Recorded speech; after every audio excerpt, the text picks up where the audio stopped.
Dear students, ये जो biomolecule chapter है इसका दूसरा नाम हम बोल सकते हैं बायोकेमिस्ट्री। इसको पढ़ना स्टार्ट करते हैं। देखो, इसमें अपनी एनसीईआरटी में पेज नंबर 142 से स्टार्ट है 11th एनसीईआरटी।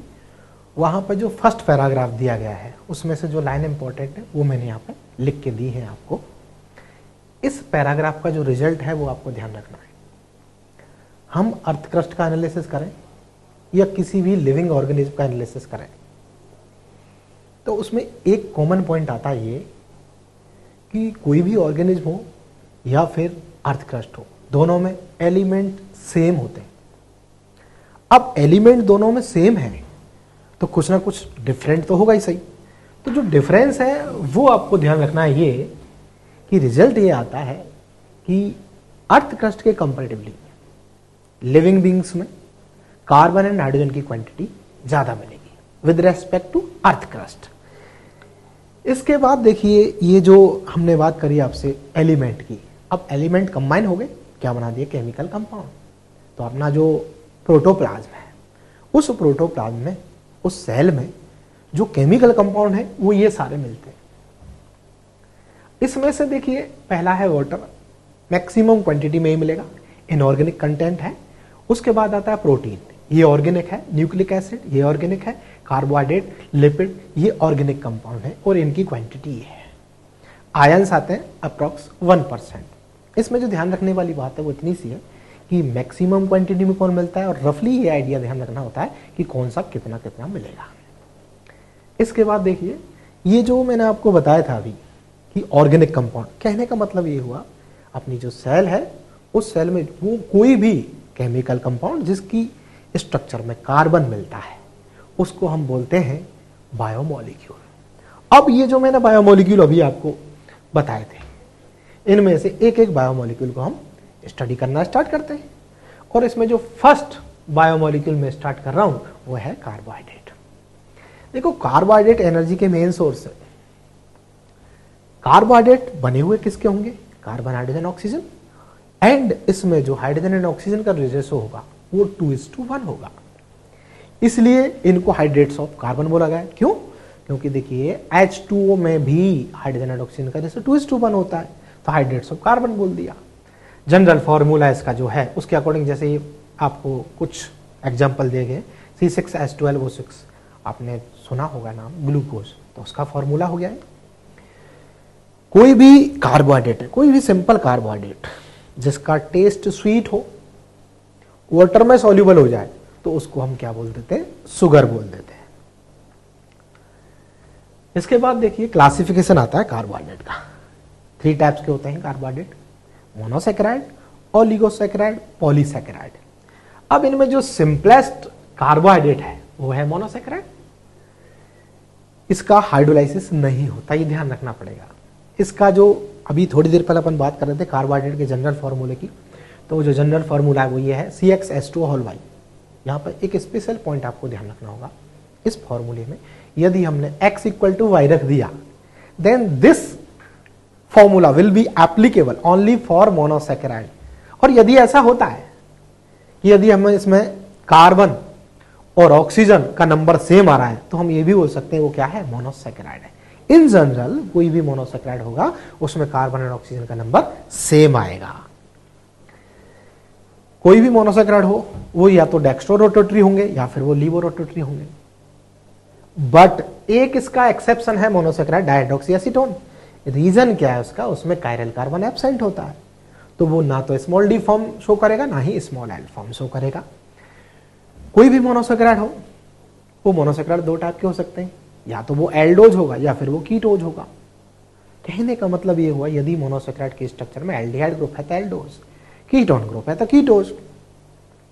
जैसे ये कुछ एल्डोज और कीटोज के एग्जांपल दिए हुए हमने यहाँ पे, ये आपको लर्न करने पड़ेंगे। इसके बाद आता है मोनोसैकेराइड की जो स्ट्रक्चर है वो 2 टाइप की हो सकती है, या तो वो स्ट्रेट चेन फॉर्म में होगा या फिर वो रिंग फॉर्म में होगा। अब ये जो रिंग फॉर्म है ये 2 टाइप की होती है, कौन कौन सी? या तो पाइरेनोज या फिर फ्यूरेनोज।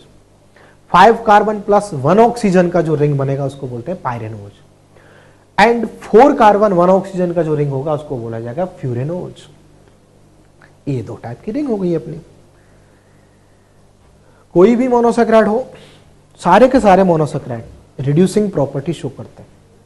इसका मतलब ये हुआ कि all the monosaccharides will show Benedict test, और इस बेनेडिक्ट टेस्ट को शो करने के लिए उसमें फ्री एल्डिहाइड और फ्री कीटोन ग्रुप होना चाहिए। तो कोई भी मोनोसेक्राइड हो, उस मोनोसेक्राइड के स्ट्रक्चर में या तो मिलेगा एल्डिहाइड ग्रुप या फिर कीटोन ग्रुप। तो कोई भी मोनोसेक्राइड होगा, सारे के सारे मोनोसेक्राइड रिड्यूसिंग प्रॉपर्टी शो करेंगे। अब ग्लूकोज भी एक टाइप का क्या है, मोनोसेक्राइड है। तो यूरिन में ग्लूकोज की प्रेजेंस को भी हम बेनेडिक्ट टेस्ट के थ्रू चेक कर सकते हैं। एनोमर्स देखो ग्लूकोज मोनोसेक्राइड है, और इस ग्लूकोज में रिंग स्ट्रक्चर में ये वाला रिंग स्ट्रक्चर है ग्लूकोज का। इसमें यदि कार्बन नंबर फर्स्ट पे OH डाउनवर्ड पोजीशन में तो इसको अल्फा ग्लूकोज, अपवर्ड पोजीशन में तो इसको बीटा ग्लूकोज बोला जाता है। अब इन दोनों को चेक करते हैं हम, alpha glucose and beta glucose को। तो इन दोनों में डिफरेंस एक ही है बस, कार्बन नंबर फर्स्ट पे। इसमें OH डाउनवर्ड पोजीशन में, इसमें अपवर्ड पोजीशन में। दोनों के मॉलिक्यूलर फॉर्मूले सेम है लेकिन स्ट्रक्चर डिफरेंट है, एक दूसरे का आइसोमर हो गए। बट ग्लूकोज के केस में स्पेशली जो कार्बन नंबर फर्स्ट पे H एंड OH की पोजीशन को इंटरचेंज करने से जो ग्लूकोज को आइसोमर बनते उनको बोला जाता है एनोमर। बट यही डिफरेंस यदि कार्बन नंबर फर्स्ट को छोड़ करके किसी भी अदर कार्बन एटम पर चेंज कर दिया H और OH का, तो उसको बोला जाएगा एपिमर। ये दोनों में डिफरेंस हो गया। जैसे ग्लूकोज है और मैनोज है। अब इन दोनों की स्ट्रक्चर को हम चेक करें तो देखिए इसमें सेकंड कार्बन एटम पर चेंज आ रहा है। कहने का मतलब ये हो, ग्लूकोज की सेकंड कार्बन एटम पर जो OH राइट में उसको लेफ्ट में कर दिया तो मैनोज होगा। ग्लूकोज में जो फोर्थ कार्बन एटम पर OH राइट में है इसको लेफ्ट में कर दिया तो इसको क्या बोलते हैं, गैलेक्टोज। तो गैलेक्टोज और मैनोज क्या हो गए, एपिमर हो गए ग्लूकोज के।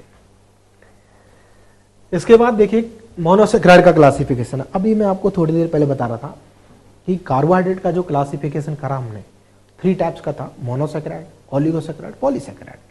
बट यहां पे जो मोनोसेक्राइड के क्लासिफिकेशन का बेसिस है वो ये होगा कि मोनोसेक्राइड की स्ट्रक्चर में नंबर ऑफ कार्बन एटम्स कितने होंगे। लीस्ट जो कार्बन का नंबर होना चाहिए वो होना चाहिए 3 कार्बन का होगा उसको ट्रायोज, 4 का ये, 5 का ये, 6 का ये, 7 का ये इनके एग्जाम्पल हो गए। ये इसका क्लासिफिकेशन है मोनोसेक्राइड का। कुछ एग्जाम्पल है आपके सामने, राइबोज एंड डीऑक्सीराइबोज। स्टूडेंट्स इसमें इंपॉर्टेंट पॉइंट यहां पे आता है, ये जो राइबोज का स्ट्रक्चर है, इस राइबोज की स्ट्रक्चर में ये जो सेकंड कार्बन एटम है, इस सेकंड कार्बन एटम को चेक करें आप। यहां पर देखेंगे आप सेकंड कार्बन एटम पर राइबोज में OH है और डीऑक्सीराइबोज की स्ट्रक्चर में एक ऑक्सीजन डेफिशिएंट है, इसके लिए इसको बोला जाता है डीऑक्सीराइबोज। कहने का मतलब इसमें एक ऑक्सीजन कम है तो फॉर्मूला इसका C5H10O4 हो गया, और ये DNA में मिलता है और ये मिलेगा किसमें, RNA में, ATP, FAD, FMN, NAD, इन सब के अंदर ये मिलता है। अगला देखिए ओलिगोसेक्राइड। 2 to 10 मोनोसेक्राइड यूनिट्स आपस में कंबाइन हो जाएंगी और कंबाइन होकर क्या बना देती है, ओलिगोसेक्राइड। ओलिगोसेक्राइड में जो मोनोसेक्राइड यूनिट है उनकी जो बॉन्डिंग होगी उस बॉन्ड को बोला जाता है ग्लाइकोसाइडिक बॉन्ड। ये ग्लाइकोसाइडिक बॉन्ड ऑलवेज मोनोसेक्राइड की रिंग स्ट्रक्चर के बीच में ही बनेगा। कोई भी मोनोसेक्राइड हो, उस मोनोसेक्राइड का या तो एल्डिहाइड ग्रुप या फिर कीटोन ग्रुप किसी अदर मोनोसेक्राइड यूनिट के OH ग्रुप के साथ रिएक्ट करेगा, वाटर रिलीज होगा, इसको बोलते हैं डिहाइड्रेशन सिंथेसिस, और बॉन्ड बन जाएगा कौन सा, ग्लाइकोसाइडिक बॉन्ड। अब बात आती है ओलिगोसेक्राइड के क्लासिफिकेशन की। तो देखिए ओलिगोसेक्राइड का जो क्लासिफिकेशन है वो इस बेसिस पर है कि ओलिगोसेक्राइड का हाइड्रोलाइसिस करवाया जाए। How many monosaccharide units are obtained, on this basis we classify oligosaccharide. One of them first is disaccharide. It is made up of 2 monosaccharide units. कोई भी डाइसेक्राइड हो शुगर होगा। It means all the disaccharides are soluble in water and they are sweet in taste. ये हम carbohydrate का जब start करा था उसमें फर्स्ट टाइम बता दिया था मैंने। ये कुछ इसके एग्जाम्पल है, सुक्रोज है, ट्रियोलोज, माल्टोज, लैक्टोज है। इसमें से सबसे पहले देखते हैं माल्टोज। देखिए माल्टोज जो है 2 ग्लूकोज यूनिट से मिलकर बना होता है, 2 अल्फा डी ग्लूकोज यूनिट्स का बना हुआ होता है। इसमें देखिए जैसे फर्स्ट ग्लूकोज ये रहा, सेकेंड ग्लूकोज एरा, इसमें फर्स्ट ग्लूकोज का carbon number first second glucose के कार्बन नंबर फोर्थ के साथ रिएक्ट कर रहा है। यहां पर रिएक्शन होगा, वाटर रिलीज होगा, डिहाइड्रेशन हो गया। अब इसमें ध्यान से देखिए आप, फर्स्ट ग्लूकोज यूनिट का carbon number first second glucose के कार्बन नंबर फोर्थ के साथ कंबाइन हो गया, ग्लाइकोसाइडिक बॉन्डिंग हो गई।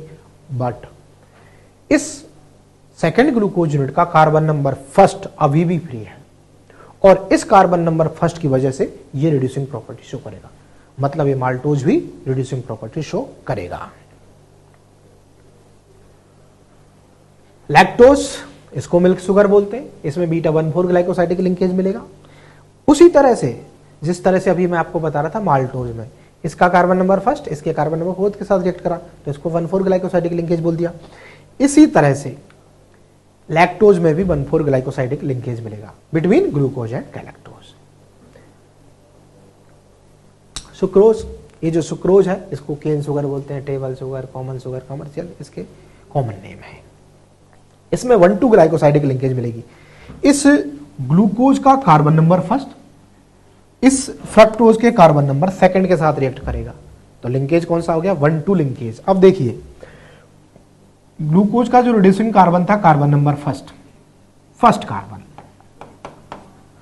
इधर फ्रक्टोज का जो कार्बन नंबर था सेकंड कार्बन, दोनों के बीच में रिएक्ट हुआ और रिएक्शन होने के बाद ग्लूकोज का रिड्यूसिंग कार्बन फ्रक्टोज का रिड्यूसिंग कार्बन दोनों कंज्यूम हो गए तो ये जो सुक्रोज है वो कैसा होगा, नॉन रिड्यूसिंग हो जाएगा। ये पॉलीसैकेराइड जो है मोर देन 10 मोनोसैकेराइड यूनिट से बना हुआ होगा, वाटर में सॉल्युबल नहीं होता, टेस्ट भी स्वीट नहीं होता। कोई भी पॉलीसैकेराइड हो, सारे के सारे पॉलीसैकेराइड नॉन रिड्यूसिंग होते हैं और लास्ट टर्मिनल एंड जो राइट टर्मिनल एंड है उसको रिड्यूसिंग टर्मिनल एंड बोला जाएगा, ये हमको ध्यान रखना होगा। पॉलीसैकेराइड का क्लासिफिकेशन, पॉलीसैकेराइड को हम 2 टाइप से क्लासिफाई कर सकते हैं, on the basis of function and that structure. On the basis of structure polysaccharide 2 types के होंगे, homopolysaccharide, heteropolysaccharide. Made up of similar monosaccharide unit, homo different monosaccharide unit का बना हुआ होगा, उसको क्या बोल देंगे अपन, हेटेरोपॉलीसैकेराइड। उसके एग्जांपल्स हो गए सेल्यूलोज, ये इंपॉर्टेंट है थोड़ा, इसको ध्यान रखना होगा। ये अनब्रांच्ड पॉलीमर है, 6000 से लेकर के 10,000 बीटा डी ग्लूकोज यूनिट आपस में लिंक होंगी ग्लाइकोसाइडिक बॉन्डिंग के थ्रू, β14 ग्लाइकोसाइडिक लिंकेज होगा और उससे बनेगा सेल्यूलोज। ये जो पेपर बना हुआ होता है वो किसका बना होता है, सेल्यूलोज का बना होता है। इसी से रेयन फाइबर बनाए जाते हैं, उसको क्या बोला जाता है, आर्टिफिशियल सिल्क भी बोला जाता है। अगला है स्टार्च, प्लांट में स्टोर्ड फूड का फॉर्म है, ये बात आपको ध्यान रखनी है। इसमें ग्लाइकोजन, ये स्टोर्ड फूड फॉर्म किस में मिलता है, एनिमल्स में मिलता है। इसमें 1,4 एंड 1,6 ग्लाइकोसाइडिक लिंकेज दोनों मिलेंगी। 1,6 लिंकेज ब्रांचिंग पॉइंट पर मिलेगा। इसमें chitin, chitin N acetyl D glucose amino unit के रिपीटेशन से बनता है। ये इंपॉर्टेंट कंटेंट है, एग्जाम में आया वो भी क्वेश्चन है। आर्थ्रोपोड एंड आर्थ्रोपोड का जो एक्सोस्केलेटन होता है वो इसी का बना होता है। इधर जो फंजाई होते हैं उनका सेल वॉल भी इसी का बना होता है, इसलिए इसको फंगल सेल्यूलोज भी बोला जाता है। इन्यूलिन है, इसके बारे में एक इंपॉर्टेंट लाइन याद रखनी है आपको, it is the only polysaccharide which is soluble in water and sweet in taste. It is made up of 25 to 35 fructose units. इसमें जो लिंकेज मिलेगा वो 1,2 होगा। म्यूकोपॉलीसैकेराइड, देखिए कोई भी पॉलीसैकेराइड जो हमने अभी तक पढ़े हैं, यदि वो स्लाइमी है, उसमें प्रोटीन एंड वाटर को बाइंड करने की कैपेसिटी है, तो उसी पॉलीसैकेराइड को हम और क्या बोल सकते हैं, म्यूकोपॉलीसैकेराइड। उसके कुछ एग्जांपल्स हैं आपके सामने। अगला है लिपिड। देखिए लिपिड वाटर में इनसॉल्युबल होते हैं लेकिन ऑर्गेनिक सॉल्वेंट में सॉल्युबल होते हैं। जैसे कुछ एग्जांपल आपके सामने, एक इंपॉर्टेंट लाइन जो आपको ध्यान रखनी है, very important line, lipids do not form polymer. Lipid polymer नहीं बनाते। यहां पे एक इंपॉर्टेंट और लाइन बोलता हूं मैं आपको, जो एग्जाम में पूछी जा चुकी है अपने ऑल इंडिया पीएमटी में। लिपिड कभी भी मैक्रोमोलिक्यूल नहीं है, इट इज माइक्रोमोलिक्यूल। ये ध्यान रखना है, बहुत इंपॉर्टेंट लाइन है, इसमें बिल्कुल भी कंफ्यूज नहीं होना आपको। ये माइक्रोमोलिक्यूल होता है किसी भी हाल में, ये ध्यान रखना आपको, बहुत इंपॉर्टेंट लाइन है। इसके बाद देखिए लिपिड का क्लासिफिकेशन 3 टाइप के होंगे, सिंपल लिपिड है, कंपाउंड लिपिड है, डेराइव्ड लिपिड है। सिंपल लिपिड उसको बोला जाएगा जो फैटी एसिड एंड अल्कोहल की रिएक्शन से बनता है, उसको बोला जाता है simple lipid. These simple lipids are further classified in 3 categories, monoglyceride, diglyceride and triglyceride. यहाँ पे देखिए आप, सिंपल लिपिड का मैंने ट्राइग्लिसराइड फॉर्म बनाया है। 3 मॉलिक्यूल मैंने यहाँ पे फैटी एसिड के यूज किए हैं। 1 मॉलिक्यूल है अल्कोहल का, और वो भी कौन सा अल्कोहल है? ग्लिसरॉल। ग्लिसरॉल क्या होता है? एक टाइप का ट्राई हाइड्रोक्सी अल्कोहल। मैंने ट्राई हाइड्रोक्सी अल्कोहल क्यों बोला? देखिए इसकी स्ट्रक्चर में 3 हाइड्रोक्सिल ग्रुप है। 1 molecule glycerol 3 molecule fatty acid के साथ रिएक्ट करा, number of release water molecule हुआ 3। एक्चुअली यहां पे एसिड एंड अल्कोहल का रिएक्शन हुआ है, तो इसको बोल देते हैं क्या? एस्टरिफिकेशन। कहने का मतलब ये भी बोल सकते हैं सिंपल लिपिड क्या है? एस्टर है। किसके एस्टर है? फैटी एसिड एंड अल्कोहल के। अब ये जो फैटी एसिड है, ये फैटी एसिड भी 2 टाइप का होता है, saturated and unsaturated. Only single bond मिलेगा सैचुरेटेड, सिंगल बॉन्ड के साथ साथ डबल बॉन्ड मिलेगा अनसैचुरेटेड। ये इसके बारे में कुछ और एग्जाम्पल दिए हुए, ये आपको लर्न करने पड़ेंगे।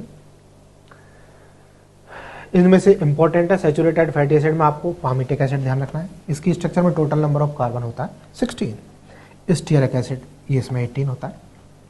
ये अनसैचुरेटेड फैटी एसिड्स के एग्जाम्पल है। जैसे ओलिक एसिड है, इसकी स्ट्रक्चर में एक ही डबल बॉन्ड मिलेगा, इसमें 2, इसमें 3, इसमें 4। यदि किसी फैटी एसिड की स्ट्रक्चर में एक ही डबल बॉन्ड मिलता है तो उसको बोलते हैं मोनो अनसैचुरेटेड फैटी एसिड, और यदि मोर देन डबल बॉन्ड मिलेगा तो उसको बोला जाएगा पॉली अनसैचुरेटेड फैटी एसिड। अगला देखिए कॉन्जुगेटेड लिपिड। कॉन्जुगेटेड लिपिड में देखो फैटी एसिड होंगे, अल्कोहल होगा, लेकिन उसके कुछ एक्स्ट्रा भी मिलेगा। अब एक्स्ट्रा क्या मिलेगा? यदि उसमें फॉस्फोरिक एसिड मिला तो उसको बोल देते हैं फॉस्फोलिपिड, और यदि उसकी स्ट्रक्चर में कार्बोहाइड्रेट आ रहा है तो उसको बोल देते हैं glycolipid. 2 molecule of fatty acid plus glycerol plus H3PO4 plus nitrogenous compound, ये मिलके बना देते हैं क्या? फॉस्फोलिपिड। ग्लाइकोलिपिड का अभी मैंने आपको बताया ही था, 1 मॉलिक्यूल फैटी एसिड, 1 मॉलिक्यूल स्फिंगोसाइन और एक कार्बोहाइड्रेट आ गया कौन? गैलेक्टोज। ये मिलकर बना देगा ग्लाइकोलिपिड। इसके एग्जाम्पल हो गए। अगला देखिए डेराइव्ड लिपिड। डेराइव्ड लिपिड की स्ट्रक्चर जो होगी वो ऐसा जरूरी नहीं है कि उसकी इसमें फैटी एसिड एंड अल्कोहल दोनों मिलकर के बनाया उसको। ये 2 टाइप के होते हैं, स्टीरॉयड एंड क्रोमोलिपिड। स्टीरॉयड भी फर्दर 2 टाइप्स के होते हैं, स्टीरॉल एंड स्टीरॉन। देखिए इसमें स्टीरॉल जो है उसमें अल्कोहलिक ग्रुप मिलेगा, और जो स्टीरोन है उसमें कीटोनिक ग्रुप मिलेगा। जैसे आपने नाम सुना होगा कोलेस्ट्रॉल, तो एक टाइप का क्या हो गया? स्टीरॉल हो गया। इसके बाद अगला जो टॉपिक है वो है प्रोटीन। अब प्रोटीन के बारे में पढ़ते हैं अपन। प्रोटीन बहुत इंपॉर्टेंट है एग्जाम पॉइंट ऑफ व्यू से। ऑल इंडिया पीएमटी में बहुत अच्छे क्वेश्चंस आते हैं इससे। पहला इसमें लाइन है proteins are polymer of amino acid. इसका मतलब ये है कि प्रोटीन का जो यूनिट है वो अमीनो एसिड है, प्रोटीन के जो मोनोमर हैं वो अमीनो एसिड हैं। प्रोटीन हेट्रो, ये बहुत इंपॉर्टेंट लाइन अब ये वाली, प्रोटीन्स आर हेट्रोपॉलीमर, ये बहुत इंपॉर्टेंट लाइन है। It means proteins are made up of different types of amino acid. Proteins are not homopolymer, और प्रोटीन को बनाने में जो अमीनो एसिड यूज होते हैं उनको प्रोटीन अमीनो एसिड बोलते हैं, और वो कौन से टाइप के होते हैं? Alpha amino acid. अब क्वेश्चन ये है कि अल्फा अमीनो एसिड किसको बोला जाए, तो वो समझ लो। देखो जैसे ये अमीनो एसिड का मैंने स्ट्रक्चर बना दिया,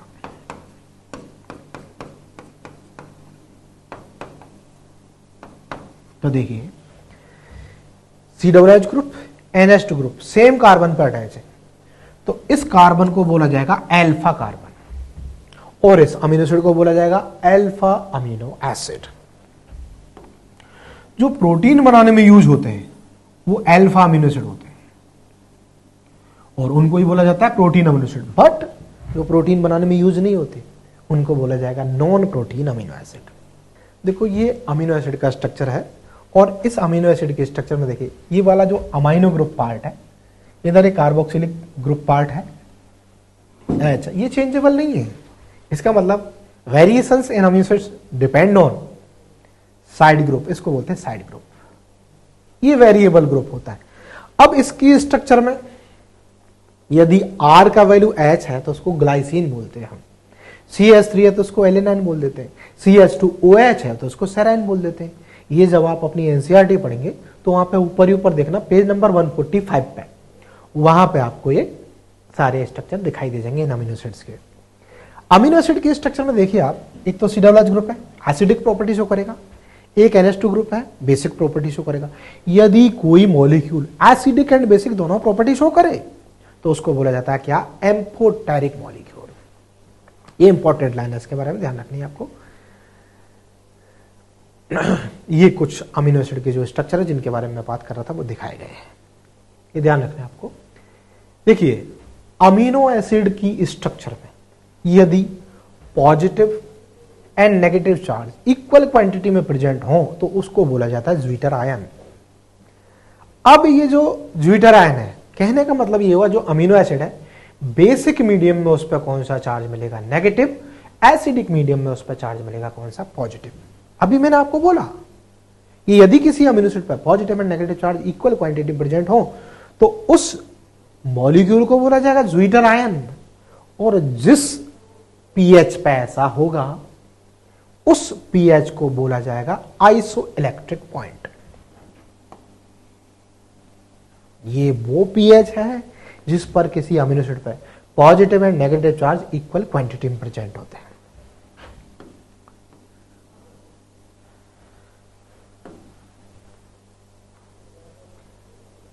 ये प्रोटीन का अभी मैंने आपको बताया था कि प्रोटीन की जो यूनिट है अमीनो एसिड के टाइप बताए गए यहाँ पे, एसेंशियल अमीनो एसिड जिनका हमारी बॉडी में सिंथेसिस नहीं होता, जिनका हमारी बॉडी में सिंथेसिस होता है उनको बोलते हैं नॉन एसेंशियल, और जिनका सिंथेसिस होता तो है हमारी बॉडी में बट वेरी लेस क्वांटिटी में होता है उनको हम सेमी एसेंशियल बोल देते हैं।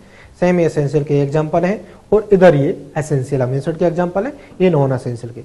बच्चों आपको ध्यान रखना होगा, ये एग्जांपल आते रहते हैं, एसेंशियल अमीनो एसिड कौन से हैं and non essential amino acid कौन कौन से हैं, तो ये आपको थोड़ा सा लर्न करना पड़ेगा, इनको ध्यान रखना ही है आपको।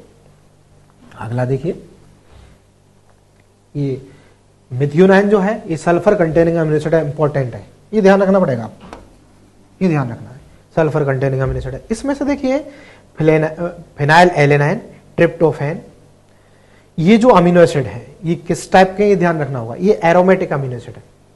एक टायरोसिन है, एक ट्रिप्टोफैन है, एक फिनाइल एलेनाइन है, ये एरोमेटिक अमीनो एसिड होते हैं। अमीनो एसिड को आपस में ज्वाइन करने वाला जो बॉन्ड होगा उसको बोला जाता है पेप्टाइड बॉन्ड। पेप्टाइड बॉन्ड को हम अमाइड बॉन्ड भी बोलते हैं, ये भी ध्यान रखना होगा। अमीनो एसिड का क्लासिफिकेशन कई टाइप से कर सकते हैं हम। यहां पे जो अमीनो एसिड का क्लासिफिकेशन किया गया जो अब मैं बता रहा हूं आपको, उसका बेसिस है कि कोई भी अमीनो एसिड हो, उस अमीनो एसिड की स्ट्रक्चर में कितने तो COOH ग्रुप मिलेंगे, कितने NH2 ग्रुप मिलेंगे, उसके बेसिस पर अमीनो एसिड 3 टाइप्स के होते हैं, acidic amino acid, basic amino acid अब मतलब अल्केलाइन, और थर्ड है न्यूट्रल अमीनो एसिड। ये जो एसिडिक अमीनो एसिड है इनकी स्ट्रक्चर में नंबर ऑफ कार्बोक्सिलिक ग्रुप मिलेगा 2, नंबर ऑफ NH2 ग्रुप मिलेगा 1, तो एसिडिक प्रॉपर्टी शो करेंगे। यदि इसकी आयनिक फॉर्म देखें तो इस पे ये नेगेटिव चार्ज और ये पॉजिटिव चार्ज, मतलब net charge in amino acid पे कौन सा मिलेगा, तो वो मिलेगा नेगेटिव चार्ज। इसके कुछ एग्जांपल है, जैसे ग्लूटामिक एसिड है, स्पार्टिक एसिड है। बच्चों ध्यान से देखिए, ग्लूटामिक एसिड की स्ट्रक्चर में यहां जो साइड ग्रुप है वो क्या है, CH2 COOH। यदि यहां पे मैं एक CH2 को हटा देता हूं तो वो हो जाएगा क्या, एस्पार्टिक एसिड। तो देखिए ध्यान से, इन अमीनो एसिड के स्ट्रक्चर में नंबर ऑफ कार्बोक्सिलिक ग्रुप आ रहा है 2, नंबर ऑफ NH2 ग्रुप आ रहा है 1, तो क्या बोलोगे इसको, एसिडिक अमीनो एसिड। सेकंड है अल्केलाइन अमीनो एसिड या बेसिक अमीनो एसिड। ये भी एक बार क्वेश्चन आ चुका है एग्जाम में 2013 में, ऑल इंडिया PMT में पूछा गया था, उसमें लाइसिन का स्ट्रक्चर बना के पूछा गया था, इंपॉर्टेंट है। इसके स्ट्रक्चर में नंबर ऑफ NH2 ग्रुप मिलेगा 2, नंबर ऑफ कार्बोक्सिलिक ग्रुप मिलेगा 1। आयनिक फॉर्म ये होगा इसका। इसके एग्जाम्पल है हिस्टीडाइन, आर्जिनाइन, लाइसिन। इनको ऐसे याद रख सकते हैं बच्चों, हिस्टीडाइन, आर्जिनाइन, लाइसाइन कौन से टाइप के होंगे, अल्केलाइन, तो HALAL, इस तरह से इसको ध्यान रख सकते हैं आप। हिस्टीडाइन, आर्जिनाइन, लाइसाइन कौन से टाइप के होंगे, अल्केलाइन। अब आते हैं न्यूट्रल अमीनो एसिड। इनकी स्ट्रक्चर में number of NH2 group, COOH group 1 होगा, इनको बोला जाता है neutral amino acid. Remaining 15 amino acid, because देखिए मैंने अभी बताया आपको 3 अमीनो एसिड कौन से बताए थे मैंने, बेसिक, 2 अमीनो एसिड बताए थे मैंने एसिडिक, तो टोटल अमीनो एसिड जो प्रोटीन बनाने में यूज होते हैं 20, तो रिमेनिंग जो 15 अमीनो एसिड है वो कैसे हो गए, न्यूट्रल अमीनो एसिड हो गए। कॉन्फ़िगरेशन ऑफ प्रोटीन, इसमें देखिए फर्स्ट 4 टाइप का प्रोटीन का कॉन्फ़िगरेशन होगा, primary, secondary, tertiary, quaternary. Amino acid आपस में मैंने आपको अभी बताया था पेप्टाइड बॉन्ड के थ्रू आपस में अटैच्ड होते हैं, एक लीनियर स्ट्रक्चर बन जाती है, उसको बोल देते हैं प्राइमरी कॉन्फ़िगरेशन। प्राइमरी कॉन्फ़िगरेशन का जो प्रोटीन था उसमें हो गई हाइड्रोजन बॉन्डिंग, मॉलिक्यूल जो प्रोटीन का था वो कोयल हो गया, उसको बोल दिया सेकेंडरी कॉन्फ़िगरेशन। सेकेंडरी कॉन्फ़िगरेशन में जो हाइड्रोजन बॉन्ड मिलेंगे 2 टाइप के हो सकते हैं, intermolecular and intramolecular hydrogen bond, उसके बेसिस पर सेकेंडरी कॉन्फ़िगरेशन भी 2 टाइप का हो सकता है, alpha helix and beta helix. अब ये जो सेकेंडरी कॉन्फ़िगरेशन का प्रोटीन था, ये सेकेंडरी कॉन्फ़िगरेशन का प्रोटीन हो गया फोल्ड, उसमें एक्स्ट्रा बॉन्डिंग हो गई, जैसे उसमें पेप्टाइड बॉन्ड तो था ही, हाइड्रोजन बॉन्ड आ गया, आयनिक बॉन्ड आ गया, हाइड्रोफोबिक बॉन्ड आ गया, डाइसल्फाइड बॉन्डिंग हो गई, तो उस कॉन्फ़िगरेशन को बोला जाएगा tertiary. It is necessary for many biological activity, ये फोल्डेड फॉर्म है प्रोटीन का, tertiary configuration. Maximum protein and enzyme का जो कॉन्फ़िगरेशन मिलेगा वो टर्सरी मिलेगा, ये इंपॉर्टेंट लाइन है। 2 और मोर देन 2 कॉन्फ़िगरेशन जो प्रोटीन के थे वो आपस में कंबाइन हो गए, तो बन जाएगा क्या, क्वाटरनरी कॉन्फ़िगरेशन। इसके बाद नेक्स्ट, प्रोटीन की स्ट्रक्चर के बेसिस पर प्रोटीन 3 टाइप्स के हो सकते हैं, simple protein, compound protein, derived protein. The proteins which are made up of only amino acid that will be known as simple protein. But यदि अमीनो एसिड का extra कुछ और आ रहा है तो उसको बोलिया जाएगा क्या, कंपाउंड प्रोटीन। डेराइव्ड प्रोटीन जो सिंपल प्रोटीन है या फिर कंपाउंड प्रोटीन है, उसका या तो डीनेचुरेशन हो जाए या फिर डाइजेशन हो जाए, तो जो मिलेगा प्रोटीन उसको बोला जाएगा डेराइव्ड प्रोटीन। एक कुछ एनसीईआरटी अपना जो पेज नंबर 146 है उस पर कुछ एग्जाम्पल दिए गए सेकेंडरी मेटाबोलाइट के। बच्चों ये बहुत इंपॉर्टेंट है, इनको आपको ध्यान रखना पड़ेगा, ये सेकेंडरी मेटाबोलाइट कौन कौन से हैं। ये सेकेंडरी मेटाबोलाइट के कुछ एग्जाम्पल्स हैं, ये ध्यान रखने होंगे आपको। बच्चों इसमें कुछ प्रोटीन के नाम दिए हुए हैं और उनके फंक्शन दिए हैं, बेटा ये आपको ध्यान रखना होगा। इसमें ये एक बार एग्जाम में आ भी चुका है, ये GLUT4 प्रोटीन वाला, ये भी इंपॉर्टेंट है, ये ध्यान रखना होगा आपको।